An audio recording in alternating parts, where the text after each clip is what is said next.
monarchy won't allow that to happen. But we'll see what the fight is when it gets going.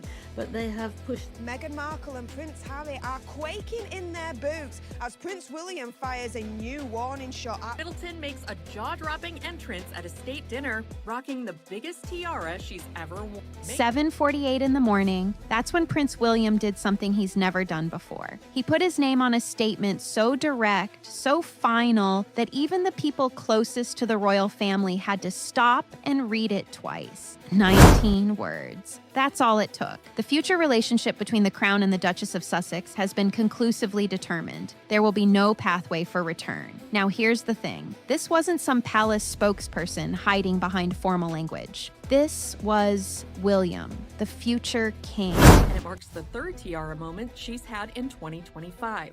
Most recently, the Princess of Wales sported speaking in his own voice. And when that happens, you know something massive just went down. No at this time. No undercurrent circumstances. No wiggle room whatsoever. Just a door slamming shut so hard. The sound echoed across the entire world. Within 3 minutes, BBC interrupted their regular programming. Within 15 minutes, the statement had been shared over 200,000 times.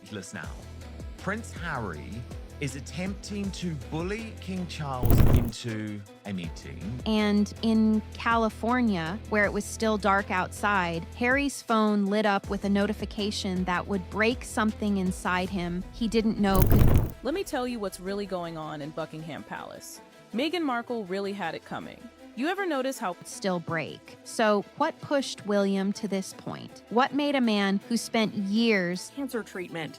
In January, she announced that she was in remission. Staying silent, finally speak up in a way nobody could misinterpret? The answer isn't simple, and it definitely isn't pretty. Before we dive into how this all went down, hit that subscribe button and smash the like. Trust me, Tom Bower has just solved the biggest royal mystery most people didn't even know existed. A quiet puzzle. Coming next explains everything. The moment Catherine finally said enough is enough, the November night when William realized he had to choose, and that conversation at Windsor where everything changed. Turn on notifications so you don't miss what happens next. Now let's get into it. The world didn't just notice William's statement, it stopped for it. Within 3 minutes of that 7:48 a.m. release, BBC did something they almost never do. They interrupted their regular programming. Just cut right into wife, and it marks the third tiara moment she's had in 2025.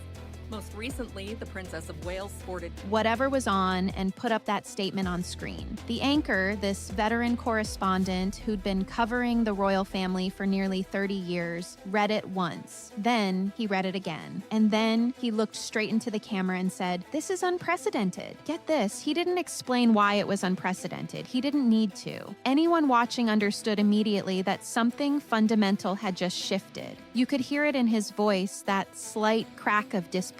This was a guy who'd seen everything. Divorces, family drama, fallouts that made headlines for years. And even he was struggling to process what he'd just read. Sky News scrambled to pull together an emergency panel. When they finally got everyone on camera, there was this moment of stunned silence before one of them, a former palace press secretary, said what everyone was thinking: William doesn't speak unless the matter is beyond negotiation.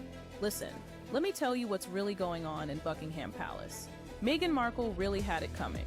You ever notice how this isn't a warning, this isn't a boundary, this is final? The way she said it, her words hung in the air like something heavy and permanent. Over in the States, where most people were still asleep, phones started lighting up everywhere. CNN's breaking news banner kept it simple. Prince William confirms no return for Meghan Markle. CBS called it the most definitive royal statement in modern memory. And on social media, forget about it. Within 15 minutes, the statement had been Teams wasting hours managing Sussex fallout, fires that never stayed out. I feel trapped, he admitted to an aide, between loving Harry and protecting the crown. Think about that. A father, a king, torn apart by a son he loves and a role he cannot abandon. William watched his father deteriorate under the weight of unresolved hope. Hope that wasn't fixing anything. Hope that was paralyzing the institution. And then Princess Anne said what nobody else would. You cannot protect everyone. Choose the institution over the individual who keeps destabilizing it. it. By late November, William knew hope wasn't a strategy anymore. December 1st, Windsor Castle, a small study, thick walls, fire burning, cold air anyway. William arrived with a single folder, a statement he had rewritten again and again because this time it would carry his name. Charles came in looking exhausted. Anne followed, resolute. Then Catherine entered, and the room shifted.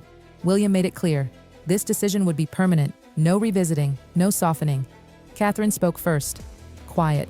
Clear. This will hurt Harry deeply. William met her eyes and said what he had already accepted. Continuing like this hurts you, hurts our children, and hurts the institution. Charles struggled. He wanted the door open, even a crack. William said gently, "That door has been used as a weapon." Anne cut in. Blunt. Necessary. This is what leadership looks like. Charles closed his eyes, then nodded. "You have my support." The release time was set. 7:48 a.m. The next morning, the world woke up to it. In California, Harry read it in the dark. Didn't wake Meghan. Just sat there, holding his phone, trying to understand how two brothers reached this point. When Meghan read it later, her reaction was controlled. But this was different. This removed all ambiguity, all narrative flexibility. Back in London, the palace response was clear. No future role, no return, under any circumstances. William went about his duties calm, resolved. Catherine seemed lighter, not happy, relieved. Anne smiled when asked and said nothing. Charles mourned quietly. Across Britain, commentators praised clarity. In the US, debate raged. But one thing was undeniable. This was final. Now comes the real consequence.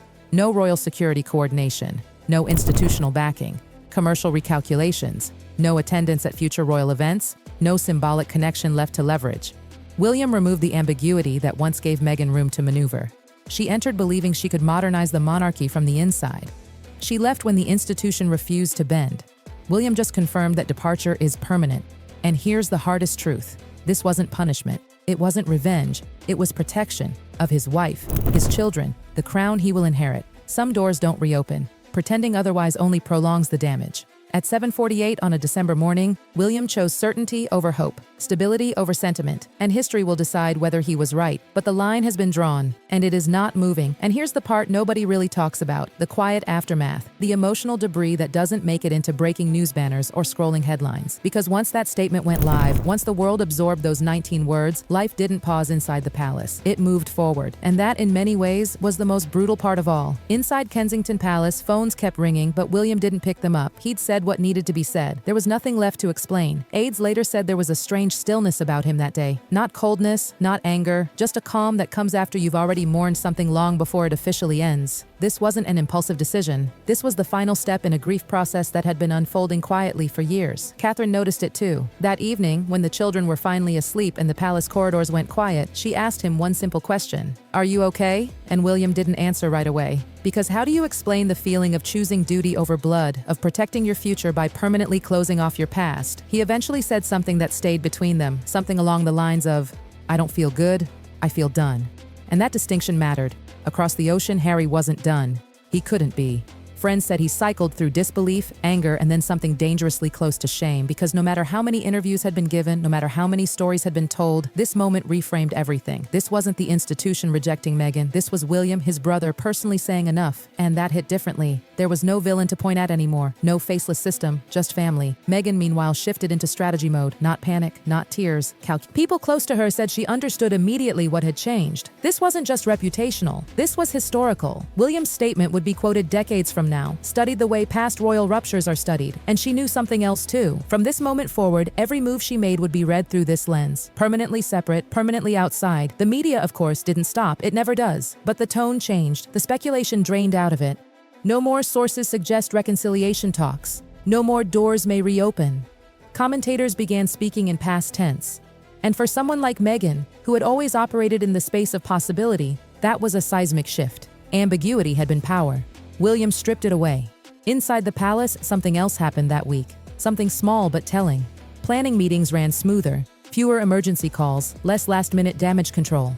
People noticed it without saying it out loud. The machine functioned better when it wasn't constantly bracing for the next Sussex-related shockwave, and that realization quietly justified everything William had done. Charles felt it too, though it didn't make him happier. He carried the sadness like a heavy coat he couldn't take off. There were moments when he wondered if history would judge him as the king who lost his son, but then there were moments late at night when he admitted to himself that the bleeding had finally stopped. Painful, yes, but contained. Princess Anne, true to form, didn't dwell. She believed clarity was kindness, even when it hurt. In her mind, William had done what leaders are meant to do. He chose sustainability over sentiment. And she knew, better than anyone, that monarchy isn't built on feelings. It's built on continuity. As for Catherine, the relief was real. Not celebratory, not triumphant, but real. For the first time in months, she wasn't waiting for the next coordinated hit piece. She could focus fully on her work without scanning headlines for subtext. And for someone who had absorbed years of pressure silently, that piece mattered more than public vindication ever could. Public opinion stayed split, but something universal settled in: